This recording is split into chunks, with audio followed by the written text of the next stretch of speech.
Professor Cismaan Abuukar Dube waa wasiirada cusub ee ka soo muuqday liiska xukuumadda ra'iisul wasaare Roble waana wasiirka wasaaradda warfaafinta Soomaaliya. Professor Dube oo deegaan ahaan ka soo jeeda gobolada waqooyi ayaa ah shakhsi wiligiis aaminsanaa wadajirka Soomaaliya iyo Somaliland,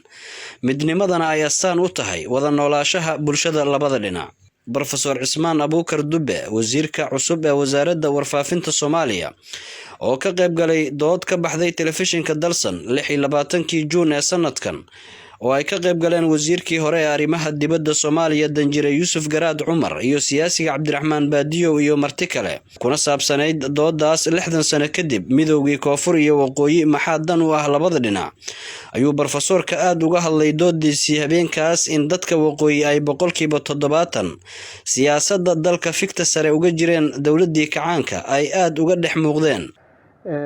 meelo badan baan su'aashan ku soo qaadnay dadku qaar wax laga yaabaa inay aaminsan yihiin sidii xornimada loo bilaabay 30 sanaba qof reer waqooyi inaanu xafiis ma fadhiisan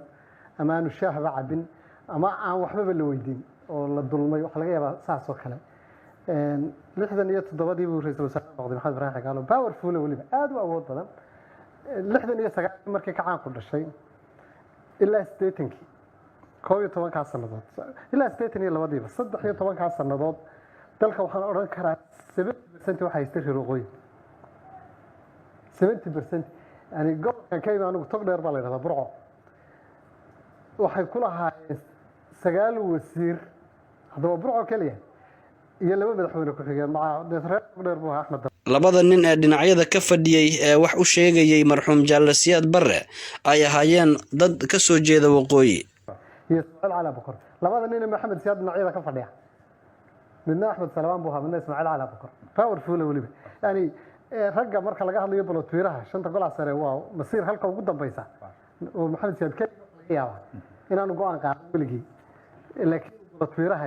يقول على سريع يسجل وهذا كيف أقول سجل وسير مرة من وحور عايز سلمان هجوج دوقة مقالة مقدشان مقضي marka dhigta aan ku diraysi su'aashii Danjire Yuusuf ay ahayd ma duqa magaalada Muqdisho marka loo daro waxay macna sameynaysaa ilaa 82 rag ugu waaweyn wali baad wada garanaysaa ayaa maxaa Umar Carte iyo Siilaaye iyo Ibrahim Magaag Samatar iyo Gahayr inta jaamacadda loogu magac daray Gahayr wada taqaaniin iyo Salabaan Gaal iyo raggaad wada garanaysaan oo dhami shirkadda World Remit waxay ku daafurtay adeeggeeda xawilaadaha ee Soomaaliya hadda si ammaan ah ayaad lacag ugu diri kartaa qoyskaaga iyo asxaabtaada ku nool wadankii hooyo ku soo biir malaayiin macmiil adduunka ah oo lacagaha si fudud oo ku habboon ugu dira dadka ay jecel yihiin soo dejiso noocii u dambeeyay ee barnaamijkeena aaladda telefoonka ama booqo worldremit.com geli xaddiga lacagta iyo faahfaahinta qofkaad u dirayso lacagtiina way dirsantay